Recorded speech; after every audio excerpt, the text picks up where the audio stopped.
اس کی کیا وجہ ہے کہ اکثر پاکستان میں یا دنیا کے مختلف تھرڈ ورلڈ ممالک میں آپ نے یہ چیز نوٹ کی ہوگی کہ ٹیکنالوجیز کو بین کیا جاتا ہے، مختلف قسم کی انڈسٹریز کو بین کیا جاتا ہے، نیو قسم کی جو ایڈوانس جنریشن کے ساتھ ایڈوانس تبدیلیاں آتی ہیں ان کو پرانی نسل اڈاپٹ نہیں کر پاتی اور وہ نئی نسل پہ بھی اپلائی نہیں ہونی دیتی، کسی خاص ڈر سے، کسی خاص مقاصد سے ان چیزوں کو وہاں پہ بین کر دیا جاتا ہے۔ آخر اس کے پیچھے مین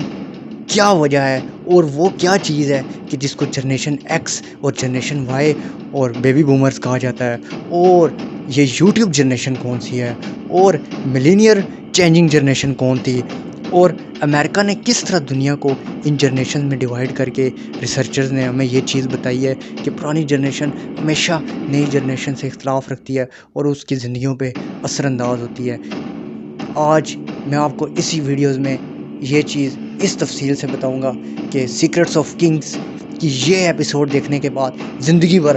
آپ کو اپنے پرانے یا اولڈ فیلوز یا آپ کے جو آباء و اجداد یا پرانی جنریشن ہوتی ہے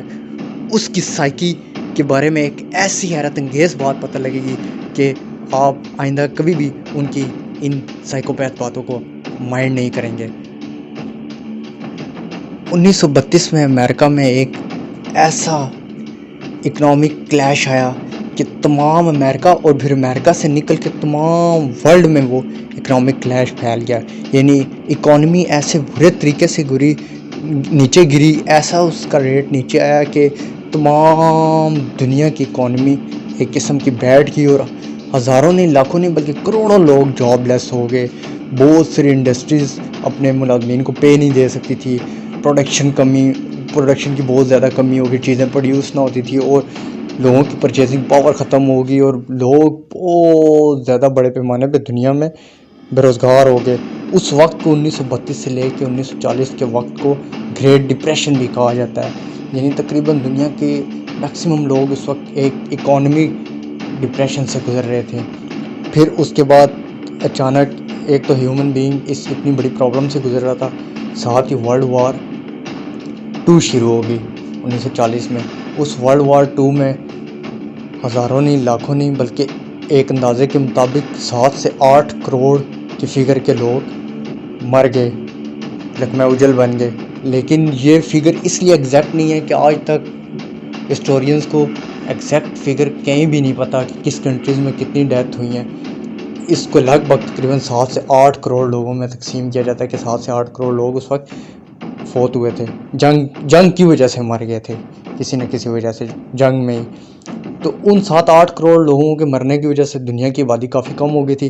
کیونکہ اس وقت گریٹ ڈپریشن بھی چل رہا تھا، لوگ شادیاں بھی نہیں کر رہے تھے جاب نہ ہونے کی وجہ سے۔ تو برتھ ریٹ بھی یورپ میں، امریکہ میں اور دنیا کے مختلف حصوں میں کافی کم ہو گیا تھا، تو جس کی وجہ سے ورلڈ کی آبادی کافی زیادہ کم ہو گئی اور اکانومی بھی کافی زیادہ بیٹھ گئی۔ جو ہی ورلڈ وار 2 ختم ہوئی اس کے بعد دوبارہ اکانومی ریوائیو کرنی شروع ہوئی، دوبارہ بہت سپیڈ سے دنیا اپنے نارمل سچویشن میں آنا شروع ہوئی۔ اور اس کے بعد جو جنریشن آئی ہے امریکہ نے اس جنریشن کو بیبی بومرز کہا، کیونکہ اس کے بعد 1944 میں ایک ہی سال میں امریکہ میں 32 لاکھ سے 44 لاکھ لوگوں کی پیدائش ہوگی، یعنی 44 لاکھ تقریباً بچے ایک ہی سال میں امریکہ میں 1944 میں پیدا ہوئے۔ اور 1944 سے لے کے 1980 تک آتے آتے امریکہ کی آبادی 7 سے 8 کروڑ بڑھ گئی۔ یہ اتنی آبادی ہے جتنی ٹوٹل دنیا کی آبادی جنگ میں ختم ہوئی تھی۔ تو یہ جو 1944 سے لے کے 1960 تک کی جنریشن ہے اسے امریکہ نے بیبی بومرز کے نام دیا ہے، اور اس کے بعد 1960 کے بعد جو جنریشن ہے اسے امریکن نے جنریشن وائی کا نام دیا ہے۔ پھر اس کے بعد جو 1980 سے لے کے تو 1999 تک جو لوگ پیدا ہوئے ہیں یا جو جنریشنز آئی ہیں ان کو امریکنز نے جنریشن ایکس کا نام دیا ہے، جو ٹیکنالوجی کو جنہوں نے آتے ہوئے دیکھا ہے یا جنہوں نے صدی کو چینج ہوتے ہوئے دیکھا ہے یا جنہوں نے بہت زیادہ تبدیلی کو دیکھا ہے۔ اور پھر جو 1999 سے لے کے آج تک 2020 تک جو لوگ پیدا ہو رہے ہیں انہیں امریکن نے جنریشن زی کا یا جنریشن زیڈ کا نام دیا ہے۔ تو ہم لوگ جو اب اس جنریشن میں اپنی زندگی گزار رہے ہیں، جو ہم نے جنریشن میں آنکھ کھلی ہے، ہمارا نام جنریشن زیڈ ہے، اور ہم نے چیزوں کو بہت زیادہ تبدیلی کی ایک ایج میں ہیومن بینگ کی پچھلے 10,000 کی سال کی ہسٹری میں ہم نے ایک ایسی ایج میں آنکھ کھولی ہے جس میں بہت زیادہ تبدیلی آ چکی ہے اور ہر چیز بدلی ہوئی ہے۔ آپ یہ سمجھ لیں کہ اب ہمارے لیے بیبی بومرز جو 1944 کے لوگ ہیں وہ ایلینز ہیں، اور ان کے لیے ہم لوگ ایلینز ہیں۔ یعنی اب ہماری جو اوپر کی سیٹوں پہ جتنے لوگ ہیں، ججز ہیں یا فورسز کے لوگ ہیں یا سیاستدان ہیں یا اپوزیشن ہیں یا مختلف قسم کے جو لوگ جو کنٹری کو رن کرتے ہیں یا جو سسٹم جن کے ہاتھ میں ہے یا جو پالیسیز بناتے ہیں، وہ لوگ جو ہیں وہ سب بیبی بومرز ہیں۔ یعنی کہ وہ اس ایج کے لوگ ہیں کہ جس وقت بالکل چیزیں مختلف تھیں، لیکن ان کا مائنڈ سیٹ آج تک وہی ہے۔ وہ ہمیں یعنی جنریشن زیڈ کو کبھی بھی نہیں سمجھ سکتے۔ یہ انسانی سائیکی ہے۔ یہ امریکن ریسرچر نے اس چیز کی ریسرچ کا یہی نکالا ہے کہ بیبی بومرز اور جنریشن زیڈ میں بہت زیادہ فاصلہ ہے، بہت زیادہ گیپ ہے۔ اگر ہم لوگ بھی بیبی بومرز ہوتے اور ہمارے آگے بھی کوئی جنریشن زیڈ آتی، یا جیسے میں آپ کو اس کی مثال دیتا ہوں کہ ہم جنریشن زیڈ ہیں، تو ہمارے بعد آگے کوئی جنریشن 12، جنریشن 13، جنریشن 14 یا جنریشن 20 آئے گی، کوئی اور 2050 میں، 2060، 2070 یا 2080، تو ہمارے اور ان کے درمیان بھی یہی کلیش ہوگا، اور ہم بھی انہیں سمجھ سکیں گے اور ہم بھی انہیں غلط ٹریک پہ لے جائیں گے، ان پہ پابندیاں لگائیں گے مختلف قسم کی۔ تو یہ جو جنریشن گیپ ہوتا ہے، یہ ایک انسانی مائنڈ کا ایسا سیٹ ہوتا ہے کہ جو اس بیبی بومرز ہیں ان کے درمیان سے جنریشن وائی پھر گزری ہے، پھر جنریشن ایکس گزری ہے، پھر جنریشن زیڈ آئی ہے۔ تو وہ ان کے لیے ہم بہت زیادہ چینج ہے اور ہمارے لیے وہ بہت زیادہ چینج ہے۔ وہ سوچتے ہیں کہ یہ ٹیکنالوجی جو ہے جس سے جنریشن زیڈ کھیل رہی ہے، اس سے شاید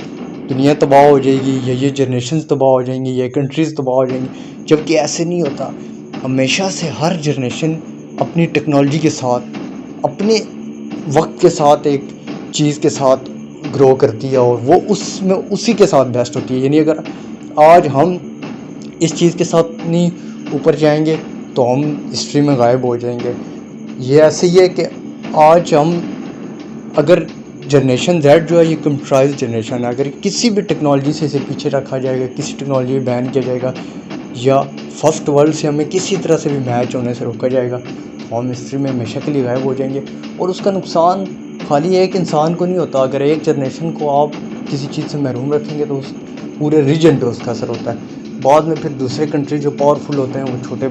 کنٹریز کو کھا جاتے ہیں، تو فائدہ کسی کا بھی نہیں ہوتا، نہ بیبی بومرز کا ہوتا ہے، نہ جو اس کے 5، 6، 8ویں جنریشن ہوتی ہے جس پہ پابندیاں لگائی جاتی ہے، اس کا کسی کا بھی نہیں ہوتا۔ نظام سارے کا سارا کا نقصان ہوتا ہے۔ تو اگر نیچے والی جنریشن گرو کرتی ہے تو وہ اوپر تک سب کو فائدہ دیتی ہے۔ تو آج کی ویڈیو یہی تھی، اور اس میں سیکرٹس آف کنگز کی اس ریسرچ میں نے آپ کو یہ بتایا کہ جو جس وقت کی جنریشن ہوتی ہے اس کو اس کی ٹیکنالوجی سے کھیلنے دیا جائے، اس کو گرو کیا جائے اور اس کو سپورٹ کیا جائے۔ Best of look.